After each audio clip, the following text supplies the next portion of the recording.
dan tapi kalau udah dibantu kayak jadi malas mau berusaha. Kadang suka gitu gak sih? Ya pasti jadi dependen. Mungkin anak juga aku kayaknya karena kecil gitu deh, makanya sejujurnya aku bukan tipe independen, aku sangat dependen dengan orang karena sering dibantu kali ya. Nah, jadi kalau anaknya nggak mau kayak Tuti tapi kalau sebagai orang tua kayaknya perlu sadar nggak semua kasih sayang itu beneran harus ditunjukkan dengan cara yang lembut versi mereka ya. Karena menurut orang tua mungkin aku takut kalau misalnya anak aku kenapa-kenapa, aku misalnya khawatir, aku takut dia gimana-gimana, jadi misalnya langsung aku bantu. Kalau di anak usia TK misalnya 3-4 tahun ya, 3-4 tahun tuh udah bisa sampai mana sih seharusnya milestone perkembangannya secara emosi, secara motorik. Nah, sampai di situ berarti batasnya. Jadi kalau memang anak dirasakan sudah bisa menggunakan motorik halus, menggunakan jari-jarinya lebih gimana, nah berarti biarin aja.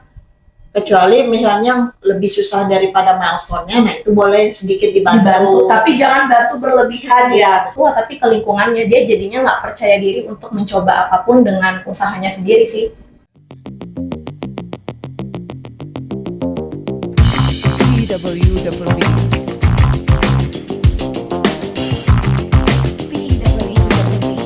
Halo teman-teman, balik lagi di PWBB. Kali ini kita masih bersama orang yang sama, ada Hana dan ada aku. Nah, topik kali ini seru loh, karena kita akan membahas tentang kasih sayang orang tua. Nih, berbicara tentang kasih sayang tuh luas banget ya Kak.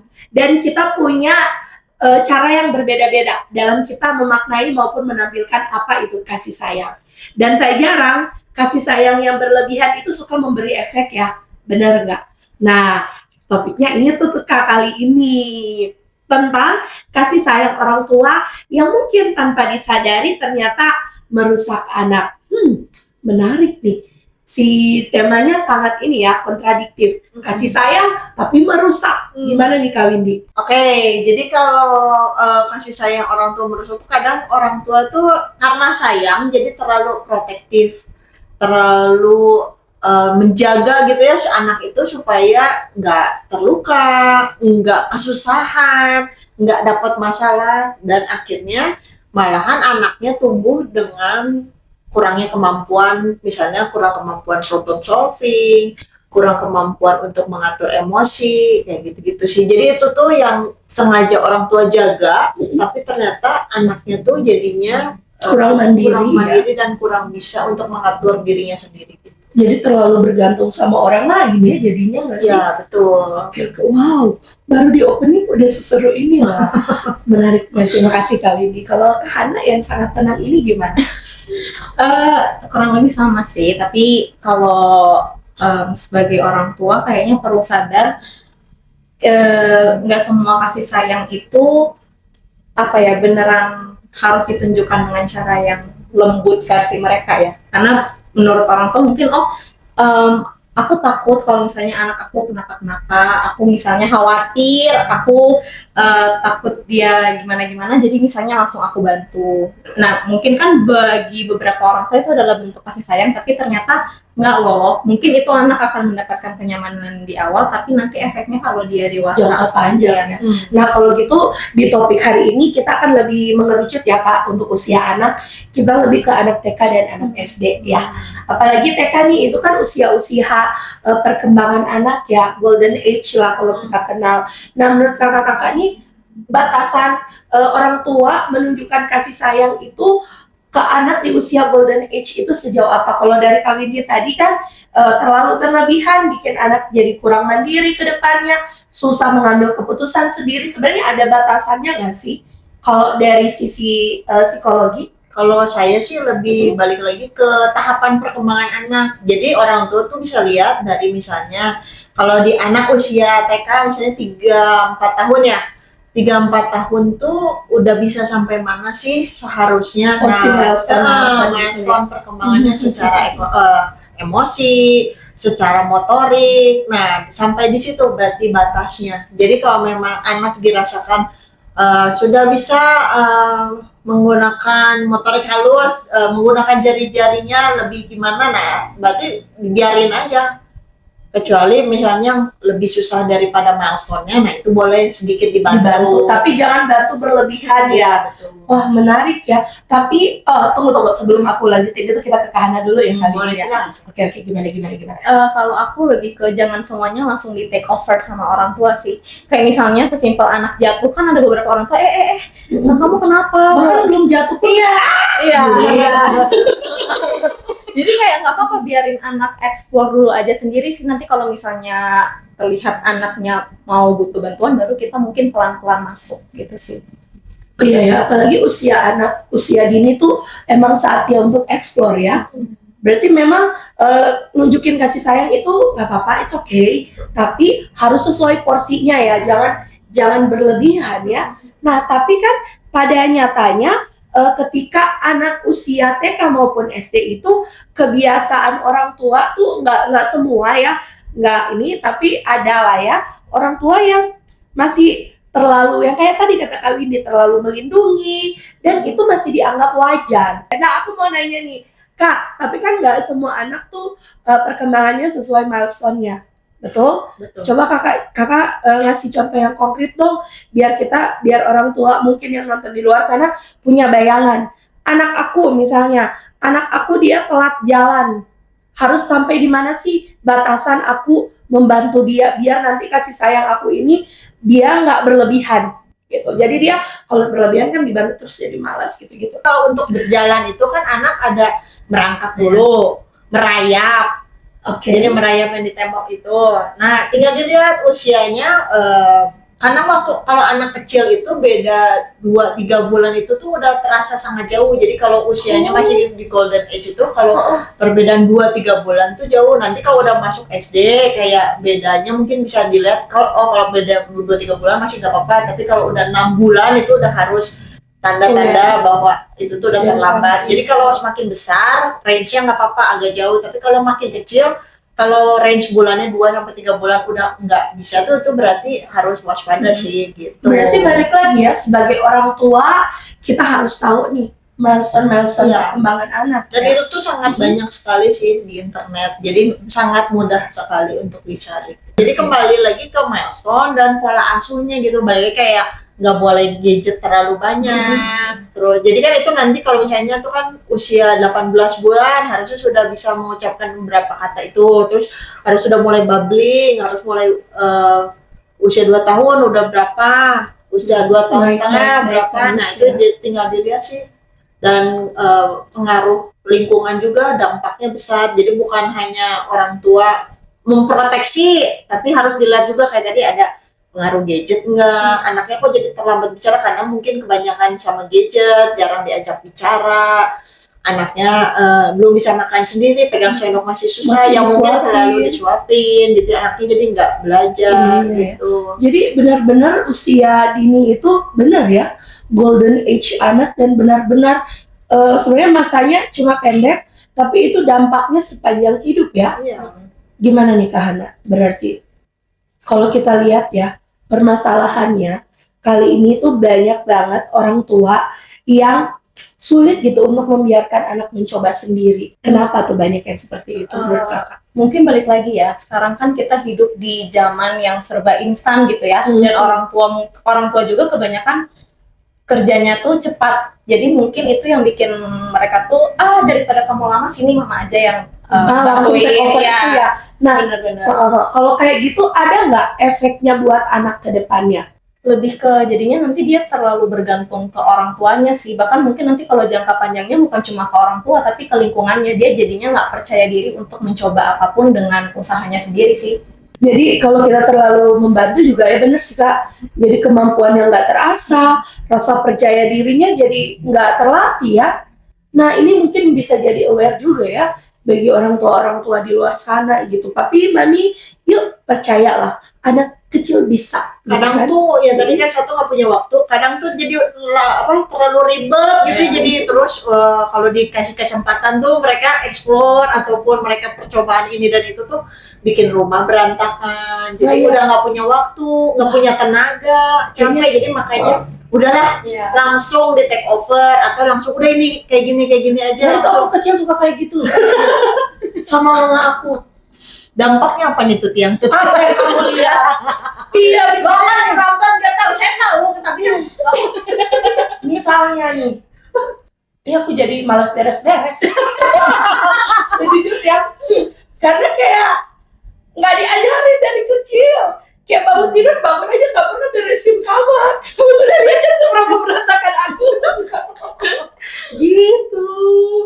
iya, Nah, jadi ini banyak ternyata. keterbatasan orang tua, makanya kalau jadi orang tua kan pasti capek sih gitu. Cuman orang tuanya mau nggak untuk melewati proses itu, dan akhirnya nanti kan karakter anaknya terbentuk, secara motoriknya jadi lebih bagus, koordinasi lebih bagus, kontrol emosi lebih bagus, daya tahan terhadap stres dan segala macamnya itu jadi lebih bagus saat kita kasih anaknya kesempatan gitu. Nah, berarti ini balik ke pertanyaan. Sebenarnya ada sih Kak pertanyaan aku di sini gitu. Berarti sangat penting ya untuk anak mengenal emosi, dia tahu regulasi emosinya ya. Sangat penting. Nah, kalau gitu apakah ketika anak, iya sih pasti akan ada dampaknya ya Kak, ketika dia nggak bisa meregulasi emosinya dengan baik ya. Nah, regulasi emosi itu kan kalau langsung ke regulasi kan sebelumnya dia ada Harus coba kenal dulu. dulu. Nah, si anak itu dikasih kesempatan coba. Nah, kalau selalu dibantu, yang tadi Hana bilang langsung di take over, kan dia jadi nggak punya daya tahan untuk kegagalan gitu. Dia Kalau nggak kenal itu. ngadepin kegagalan tuh gimana, marahnya, frustrasinya gitu, dan ngatasinnya gimana. Berarti benar ya, sangat penting untuk kenal diri. Iya tuh ya.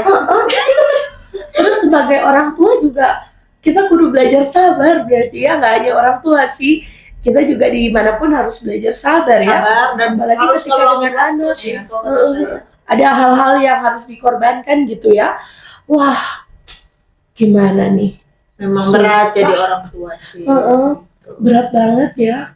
Gimana Kak Hana? Jadi orang tua tuh memang berat sih, tapi kan nggak semua orang tua tuh dipercayakan untuk punya anak. Jadi kalau misalnya mami papi di luar sana yang udah ada anak, berarti kan itu tanggung jawabnya besar. Karena kita tahu tanggung jawabnya besar, dan karena ini adalah anak yang harus kita besarkan, nanti tanggung jawabnya tuh makin besar loh kalau nanti pas besar dia jadinya nggak tahu apa-apa, karena kita langsung dari awal tuh langsung apa-apa semuanya sama kita sebagai orang tua. Jadi mungkin sebagai orang tua juga perlu belajar untuk tahu batasan buat anak ini tuh segimana sih, itu sih. Apalagi kan sekarang informasi di internet banyak ya, jadi iya, bisa dicari. Podcast ini juga kan Bisa nih info ya, di podcast kita sebelumnya banyak kok kita membahas soal parenting ya Kak, relasi, cek aja sendiri.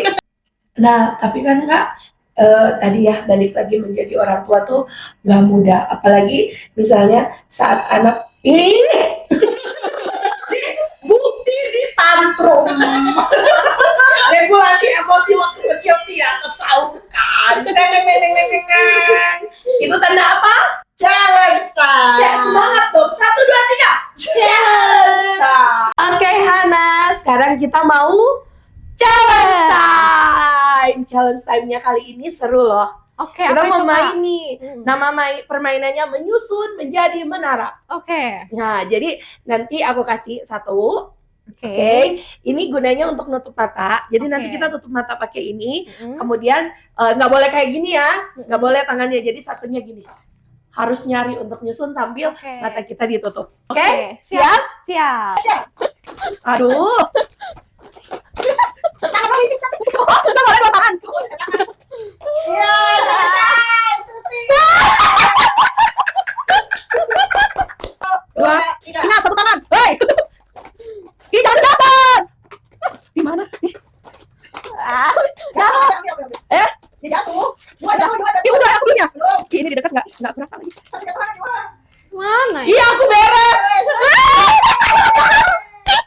Makanya Hana pakai taktik nih biar nggak jatuh. Tapi seperti udah saya tambahin loh, Mas. Oh iya. Nah, kadang gitu. Yeay, aku menang. Tos dulu.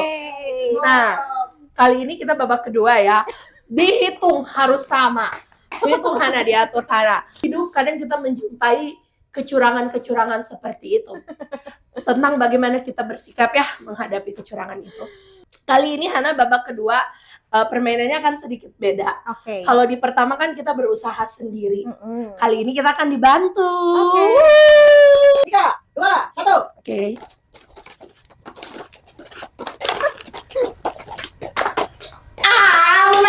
Iya,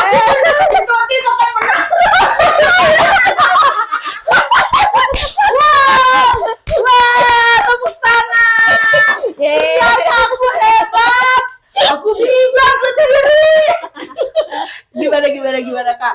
Gimana rasanya? Lambat aja, Hananya lebih lambat. Oke, tapi kadang dalam hidup kita perlu dibantu ya, menyenangkan. Tapi ingat lagi, jangan berlebihan. Ya, challenge time hari ini ya.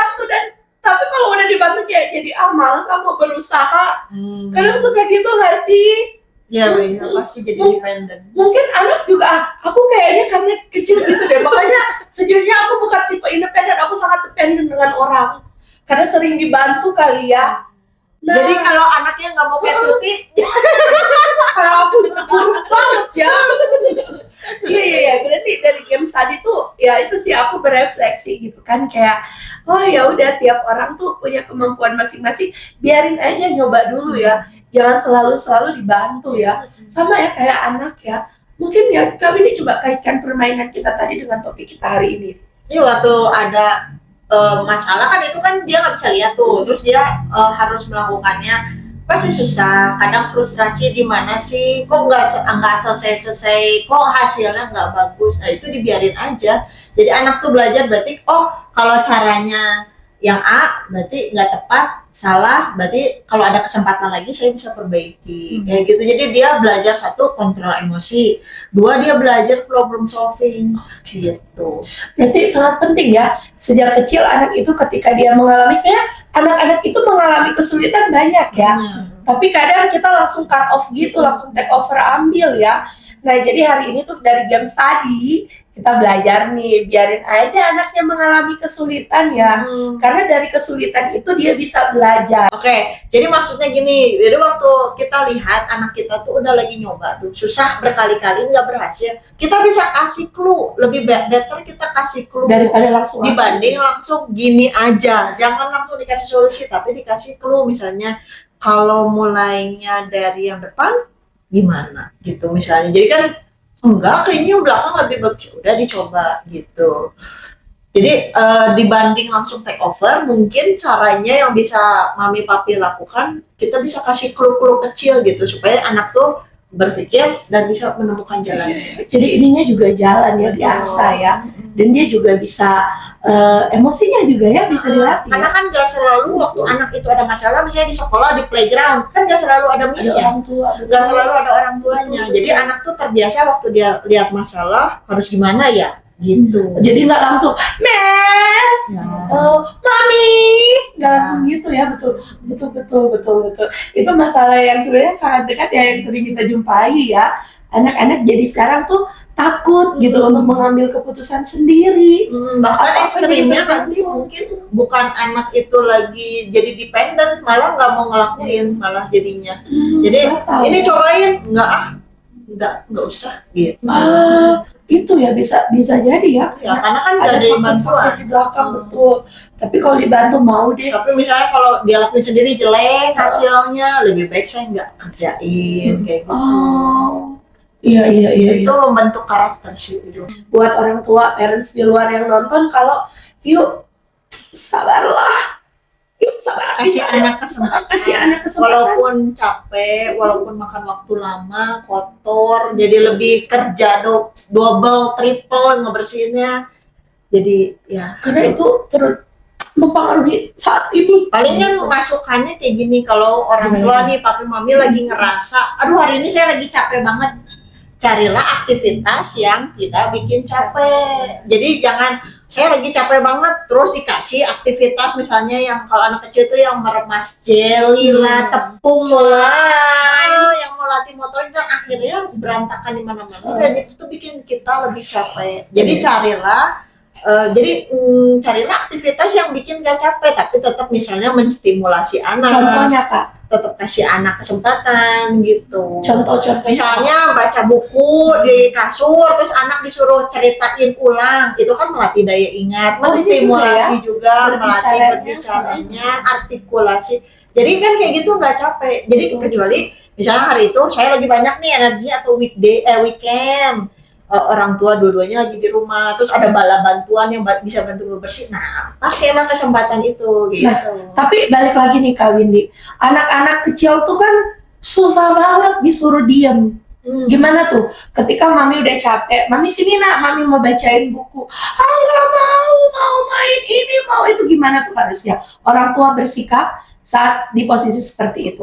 Dari saya paling kita kenali, balik lagi harus kenal anaknya. Kalau misalnya kebutuhan geraknya banyak, ya si aktivitas geraknya di siang hari. Yang enggak kotor, yang enggak apa, misalnya kayak sekarang anak tuh banyak ya dilesin, ikut les berenang lah, les Sekolah juga. sekolah, pokoknya ya kasih les yang fisik, atau kan di rumah misalnya ada mbak atau apa temenin, misalnya sepedahan di luar, Dibuat jadi capek pas ya. malam nggak capek, nggak banyak lagi energinya gitu, bisa lebih tenang, bisa lebih fokus juga buat anaknya kalau belajar. Betul. Karena Lebih ke kalau misalnya posisinya anak lagi gitu, dan misalnya tadi balik lagi kondisinya orang tua lagi capek, tapi misalnya anak mau main kan ya, mungkin kalau dari orang tua ya nggak apa-apa, membebaskan aja, mungkin lebih ke pengawasan dari jauh gitu. Jadi kalau misalnya anak mau lari-lari ya udah nggak apa-apa, tapi tetap dalam pengawasan, jadi dalam artian kita nggak membiarkan lepas gitu aja. si anak itu sih. Oke, nah Kak, tadi balik lagi ya yang percakapan kita di tadi gitu. Ke orang tua terlalu banyak take over kegiatan anak gitu kan. Nah, menurut kakak-kakak apa sih tanda-tanda saat mulai terlihat nih si anak-anak ini mulai bergantung pada orang tua dan kurang terlatih dalam menghadapi tantangan sendiri? Apa sih tanda-tandanya? Takut buat mencoba sih, kayak hal-hal kecil pun dia kayaknya takut, atau enggak langsung tadi ya bilang, aduh kayaknya nggak bisa deh, kayaknya aku takut gitu. Kayak sesimpel anak tuh ngomong nggak mau atau takut, kayaknya itu udah bisa jadi tanda Itu sih. udah udah jadi warning ya. Betul-betul. Tantrum juga bisa. Jadi tadi disuruh nyoba, kalau mungkin anaknya regulasinya baik ya dia bisa ngomong nggak mau Gitu ya Kak, ternyata ya. Jadi sangat penting ya untuk balik lagi nih, orang tua nggak hanya harus mengenal diri sendiri, tapi harus mengenal anaknya ya. Begitu nih, satu pertanyaan terakhir. Tapi sebelum closing statement ya, aku mau nanya, kalau orang tua merasa selama ini terlalu melindungi, terlalu membantu anak, kira-kira perubahan kecil apa yang mulai bisa orang tua lakukan? Pertama, kenali dulu anaknya, Oke. terus cek milestone perkembangannya, terus cek apa aja yang bisa mulai di loss. Oke, check and recheck perlu. Oke, terima kasih Kak Windy. Kak Hana? Kalau dari aku, belajar untuk percaya kepada anak sih. Itu yang paling penting, belajar bahwa anak itu pasti bisa. Oke, gimana ini maaf nama pertanyaan ya. Gimana caranya supaya orang tua itu bisa percaya dengan anak? Kan sekarang tuh nggak semua, tapi ada yang nggak percaya sama anak. Gimana tuh biar misalnya aku sebagai orang tua bisa belajar nih untuk percaya anak sekecil itu bisa gitu. Mindset paling ya, maksudnya lebih ke ubah mindset sih, sama keyakinan bahwa aku yakin bahwa anak aku pasti bisa, gitu sih. Walaupun dia masih kecil. Wow, oke. Pertanyaan dari aku sudah selesai. Kalau gitu aku mau nanya nih, closing statement dari Kak Windy maupun Kak Hana tentang topik kita hari ini, kasih sayang orang tua yang tanpa sadar terlalu berlebihan akhirnya jadi merusak. Buat mama papa di luar sana yang punya anak dan mungkin masih kecil, dan kalau nonton podcast ini ya, kalau dari aku belajar untuk menjadi orang tua yang baik itu sepertinya memang nggak ada orang tua yang 100% baik dan sempurna, tapi kalau misalnya kita mau untuk belajar berkembang bersama anak-anak dalam proses kita membesarkan anak-anak itu pasti bisa. Memang berat ya dalam setiap proses itu, tapi kalau kita mau coba untuk percaya sama anak kita yakin bahwa anak kita juga bisa akan menjadi sosok yang lebih baik pada suatu saat nanti. Oke, kuncinya percaya. Kalau kawin nih, Oke, buat parents di sana dan dimanapun juga yang mendengarkan podcast PWBB, saya tahu bahwa menjadi parents itu berat, susah dan capek tentunya. Belum lagi harus mengurus diri sendiri, mengurus pasangan, mengurus rumah, mengurus pekerjaan. Tapi ini adalah tanggung jawab yang Tuhan kasih gitu ya. Kalau para parents pengen melihat di masa depannya anak kita lebih kuat, lebih mandiri dan bisa melakukan banyak hal tanpa bergantung pada siapapun, dimulainya dari sekarang. Jadi tidak ada kata terlambat. Apa yang sudah dilakukan itu di belakang, yang bisa diperbaiki itu yang sekarang. Gitu aja. oke. Untuk menutupnya, aku punya satu untuk refleksi kita bersama ya. Untuk papi mami di rumah, aku bacain ya. Kalau tujuan kita bukan hanya membesarkan anak yang bahagia hari ini, tetapi anak yang siap menghadapi kehidupan nanti, apakah selama ini kita sedang mempersiapkan anak atau tanpa sadar terlalu mempermudah hidupnya? Oke, sekian dari PWBB. PWBB, it's now or never. Bye-bye.